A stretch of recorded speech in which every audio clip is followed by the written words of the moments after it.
a car or maybe on a bicycle or a motorbike, and you're getting closer and closer and closer, and you're homing in on your target. You're closing in on your target. You're getting closer and closer and closer, and you have almost caught them up. Catch up is what happens when you eventually reach them. You catch up. So yeah, very useful ones there. Walk in on is when you barge in on, and you can say barge in on as well. It's another one. When you walk in on someone, you interrupt what they're doing, and you don't knock on the door, and you just completely interrupt what they're up to. So usually when you walk in on someone, they're doing something clandestine. They're perhaps they're two people who are lovers, and you walk in on them and they're kissing. Or you could walk in on the accountant when they're shredding a load of evidence about where the stolen money has gone in the company or something like that. That's when you walk in on someone. If you listen in on someone's conversation, you're eavesdropping. You're actively trying to hear their private conversation. So again, you're listening in on something clandestine. If you are in on the plan, that means you're in on the secret plan, the clandestine plan. And if you let someone in on the plan, it means you let someone in on the secret. So you let them in on your clandestine activities. So they're often involving something clandestine. If somebody's chasing you, if somebody's homing in on you or closing in on you, behind you, somebody's trying to catch you on a motorbike, then you might try and shake them off. You might try and shake them off by going left down the road and then right down the road, and then take another right or go round the roundabout, and you're trying to shake them off. So if the police are chasing you and you're a criminal, you might want to shake them off, otherwise you might get sent down. Send down is when you get sent to prison. You don't want to get sent down. Okay. If somebody cuts off your electricity, if the electricity company cuts off your electricity, you don't have any electricity. If they cut off your gas, you don't have any gas. So if you don't pay your bills, they might cut off your gas, your electricity, your water. I don't think they can cut off your water, but I'm not sure. I would pay your bills if I were you. Cordon off is what the police do when they create a barrier called a cordon, and they cordon off part of the street because maybe there's been a crime there and they want to keep the evidence all preserved. And so they cordon off the scene of the crime so that they can bring in the forensic scientists and work out who the killer is, who the murderer is. Now, if somebody backs off, it literally just means that, yeah? And so if somebody threatens you, you might back off. Or you might tell somebody else to back off if they're threatening your friend, and you're standing up for your friend. It's another good phrase verb, stand up for someone.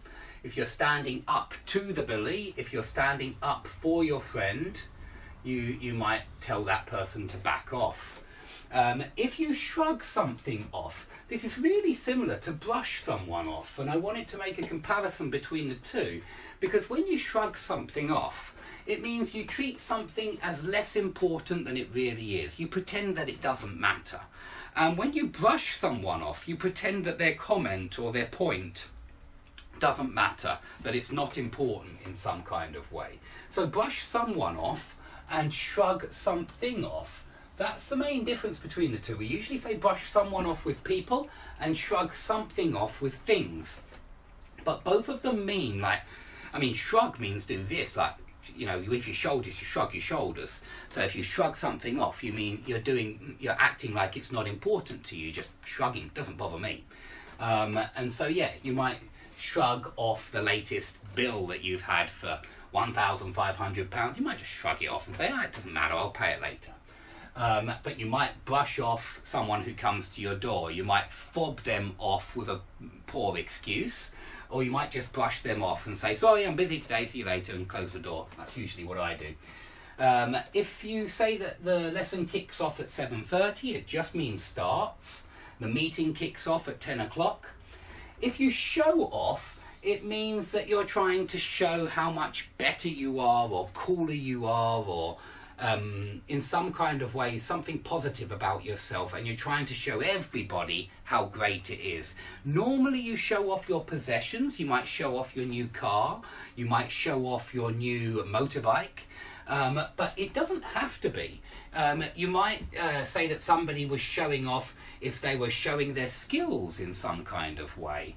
I would like to say that I recently did a couple of Russian lessons, and it wasn't that I was showing off. I hope nobody thought I was showing off. It wasn't for that reason I did them. I really did them because I want people to correct my mistakes and I want to improve. And I do have to use this language quite often, and so I would rather use it without making so many mistakes. Okay, if you give someone a ticking off, it's the same as tell someone off. Tell someone off. Tell someone off means reprimand or reproach. It means give someone a warning for bad behaviour. Yeah, reprimand, reproach. Reprimand and reproach sound very, very formal to me, but tell someone off or give someone a ticking off is much less formal. Okay, if you round off the lesson with a quiz, it means you finish off the lesson with a quiz. Hi to Kazakhstan, hi to India. Round off just means finish off. Round up means collect people together, by the way. When you round up a group of people, you collect people together. Maybe you round up 6 people to play in your 5-side football team. But round off means finish off. You round off the lesson with something. You wrap up the lesson with something. Very similar to these two. Wrap up the lesson, wind up the lesson, round off the lesson, finish off the lesson. If you keep going on about phrasal verbs like me, it means you just can't stop talking about phrasal verbs. And if you keep on at someone about something, and that's really useful to remember that, you keep on at someone about something, it just means you keep talking at that person about that one topic, okay? The same with go on about, go on at someone about, be on at someone about, bang on at someone about, rabbit on at someone about. They all mean the same thing. You can do this with other verbs as well. Ramble on about, harp on about, waffle on about. There's loads and loads of verbs here which work in this phrasal verb fashion. So it's very worth remembering this one. Very worth it. It really is. Now, if you dwell on something, it means you're obsessed with this one thing. Your mind is fixed on it. So usually you dwell on bad experiences and it's quite negative. I suppose you could dwell on something neutral or maybe even positive, but usually you dwell on painful past experiences, and it's not healthy, it's not a good thing, it's quite negative. So you might dwell on a lost love, or you might dwell on a mistake that you've made, you might dwell on something that you feel guilty about. It's usually not very healthy.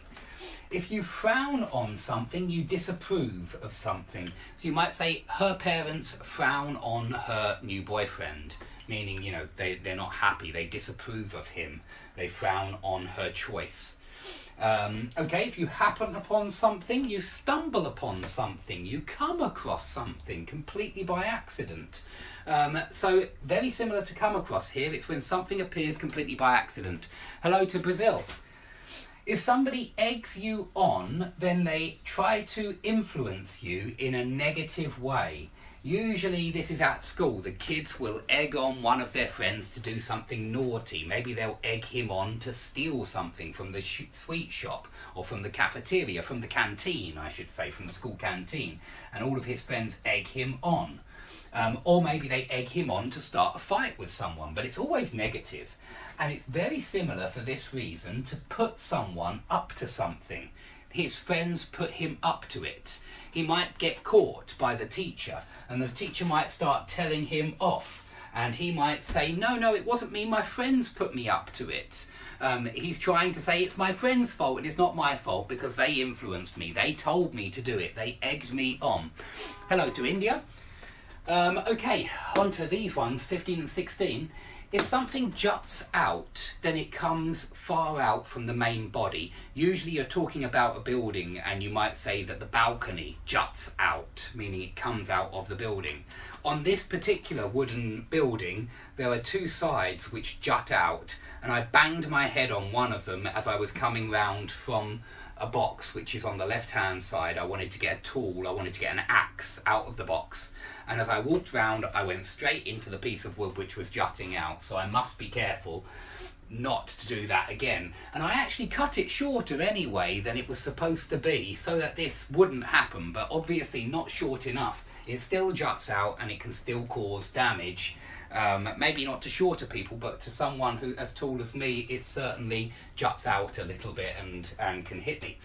Okay, if you pick something out, it means you have the choice of many different things and you pick one thing out. And so maybe you're watching a TV show, a quiz show. If the presenter picks you out from the audience to play in the competition or in the contest, he takes a choice from a large selection of people. But you could also pick something out of a large selection of objects. So it's when you choose, but from a large selection.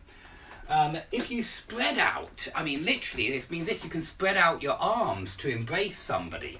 But you could also spread out your things all over the table. Maybe you get to school, you've got all your bags in your school bag, you fish them out and you spread them out all over the desk. Yeah, you fish them out your bag and spread them out all over the desk.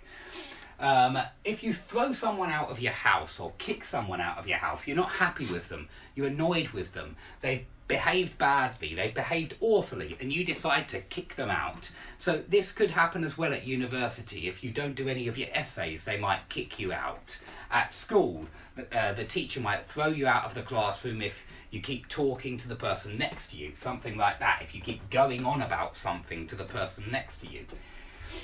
If you go to a casino, if you're very unlucky, the casino might clean you out. So when something cleans you out, it leaves you with no money at all and no possessions. If you have a burglary and they clean you out, they take everything, absolutely everything that's of any value, and they clean you out. But you might even go to the supermarket and spend lots of money and say, the supermarket has cleaned me out, the shopping has cleaned me out. So this one means leave you with no